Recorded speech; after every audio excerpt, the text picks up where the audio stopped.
Kepresidenan di Ibu Kota Nusantara atau IKN terus digenjot agar selesai sesuai target. Saat Presiden Joko Widodo meninjau langsung progres pembangunan pada Jumat 1 Maret 2024, pembangunan kantor itu sudah mencapai 74%. Perlu diketahui, kompleks Istana Kepresidenan di IKN terdiri dari berbagai area, mulai dari kantor kepresidenan yang berbentuk Garuda, Istana Presiden, dan lapangan istana. Kompleks Istana Kepresidenan tersebut dibangun pada lahan seluas 55 hektar. Di sana terdapat lapangan upacara di halaman istana dengan luas 1 hektar lebih. Pembangunan lapangan ini dikebut dikarenakan akan digunakan sebagai tempat dilakukannya upacara kemerdekaan pada 17 Agustus 2024 mendatang. Ke Budimawan sebagai sekretaris. Budi, ini mungkin ada penjelasan tambahan mengenai urgensi mengapa menjadi multidisiplin begitu ya. Kira-kira apakah ada yang spesifik misalnya tema-tema atau bidang yang menjadi kekhususan Unhas begitu yang mungkin bisa disampaikan ke kita semua, Pak Budi? Ya, makasih Pak Asis. Assalamualaikum warahmatullahi wabarakatuh. Alhamdulillah wa syukrillah wa la haula quwata illa billah. Terima kasih, ini ada forum yang sangat baik untuk sebenarnya berbagi ya, Pak Haji ya. Kita akan berbagi tentang ibu kota negara. Jadi yang pertama kan karena ini kita sudah ada Pokja, perlu diperkenalkan dan diproklamirkan kepada kita semua bahwa dengan adanya Pokja yang di SK-kan oleh Pak Rektor Profesor Jamaluddin Jompah, itu mengindikasikan bahwa Unhas, standing point Unhas tentang IKN ini sangat menyambut sangat menyambut dari segi kebijakan. Jadi tentu kami di Unhas tidak akan lama lagi, kita akan meninggalkan lagi perdebatan yang masih mempertentangkan apakah boleh atau tidak boleh IKN. Kita sudah tinggalkan itu, Pak Moderator. Kita sudah take off, kita sudah berada pada posisi bahwa Unhas siap mendukung pengembangan ibu kota negara. Itu dulu, karena supaya mengunci teman-teman yang akan memperdebatkan lagi kenapa IKN apa segala macam, itu sudah tidak, karena nanti kita habis tenaga dan effort untuk mendiskusikan hal-hal yang sebenarnya pemerintah juga sudah berkomitmen dengan tenaga dan pembiayaan untuk IKN ini.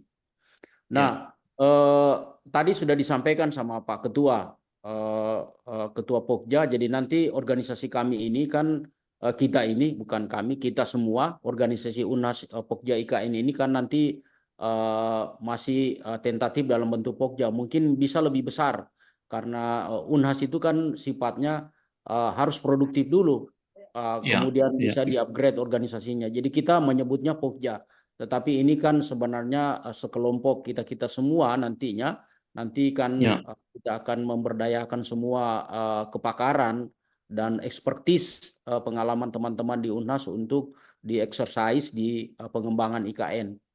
Nah, kemarin progres tadi sudah disampaikan Prof. Aji ya mengenai IKN, bagaimana Unhas. Jadi saya kembali mengulang bahwa pertemuan dengan Deputi Sarana dan Prasarana kemarin itu sangat disambut positif oleh Ibu Deputi, karena dia sempat mengatakan seperti ini, mohon maaf ini enggak apa-apa. Dia bilang Unhas ini satu-satunya yang mendatangi kami dan kita nilai dia sudah siap karena sudah beberapa kegiatan yang sudah ongoing. Sementara universitas ini yang datang meminta ke kami tidak ada, cuma proposal yang dia bawa, tidak ada pengalaman dan tidak ada exercise yang sudah dilakukan. Itu kelebihan dan bukan kami yang bilang, dia yang menyampaikan ke kami berempat waktu itu. Sehingga harapan kami teman-teman di Unhas nanti pertama kita kan masih wait and see ini, karena dalam waktu dekat sudah Lebaran, kita akan seperti yang disampaikan oleh Prof. Aji, kita akan membuat kerjasama yang ofisial antara Kepala Badan Otorita IKN itu Prof. Bambang nanti dengan kita untuk beberapa tema yang mendesak. Tentu mungkin karena kita sudah ketemu dengan Deputi sarana dan prasarana, mungkin aspek yang berkaitan dengan sarana dan prasarana.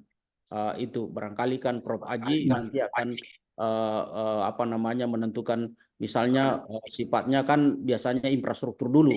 Kalau seperti itu kan infrastruktur itu bisa sistem transportasi, jalan, jembatan, bandara dan segala macam. Kemudian terutama transportasi laut juga sempat disinggung, dan kalau tidak salah kemarin kami mungkin saya dengan teman-teman dari ilmu kelautan di sini ada Pak Ahmad Bahar dan Pak Rijal, nanti kita akan fokus melihat secara detail bagaimana Teluk Balikpapan yang menjadi salah satu-satunya akses untuk IKN.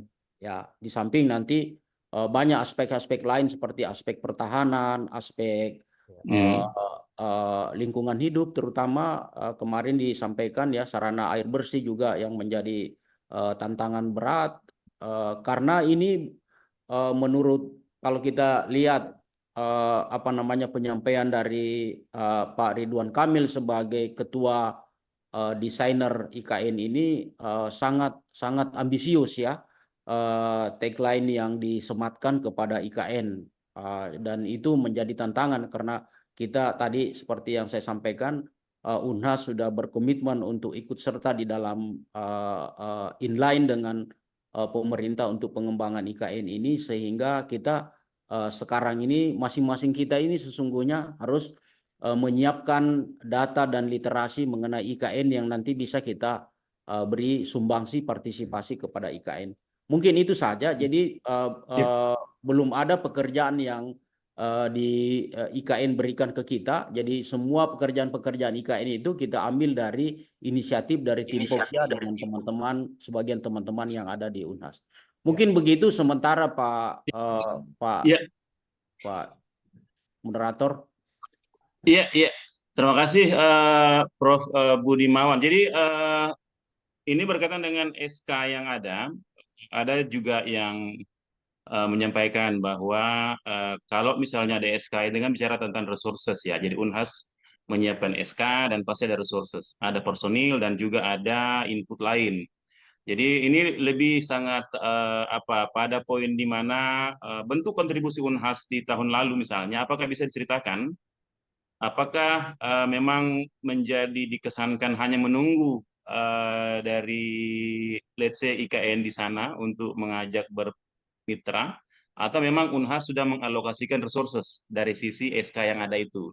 Karena pasti orang juga bertanya, selama ada SK ini apa Mi yang sudah dikontribusikan dan apa yang dilakukan? Barangkali Prof. Aji bisa memberi sedikit elaborasi selama tahun lalu mungkin ada semacam input kegiatan atau output yang sudah dicapai. Jadi terima kasih Pak Ketua. Jadi Ya, sebenarnya secara Pokja IKN Unhas sendiri belum melakukan kegiatan di IKN. Jadi waktu tahun lalu itu kami masih persiapan dengan membuat buku, kemudian melakukan MOU, dan insya Allah setelah Lebaran ini mudah-mudahan sudah ada kegiatan. Tetapi secara personil dari anggota Pokja IKN itu sudah ada kegiatan, tapi masih secara individual.